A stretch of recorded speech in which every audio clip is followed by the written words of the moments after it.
हाय, पप्पांनी आणलं होतं चिकन. मग घेतलं चिकन करायला. टोपामध्ये तेल तापत ठेवलं. त्यामध्ये कांदा, हळद आणि मीठ घालून ते छान परतून घेतलं.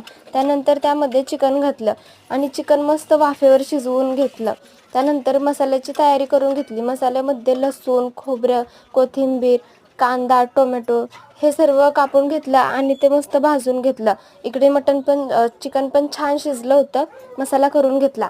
त्यानंतर लाल तिखट, आलं लसूण पेस्ट, मीठ, हळद, गरम मसाला वगैरे काढून घेतला आणि त्यानंतर तेल तापायला ठेवलं. त्यामध्ये वाटण आणि हे सर्व मसाले घातले आणि ते छान परतून घेतलं.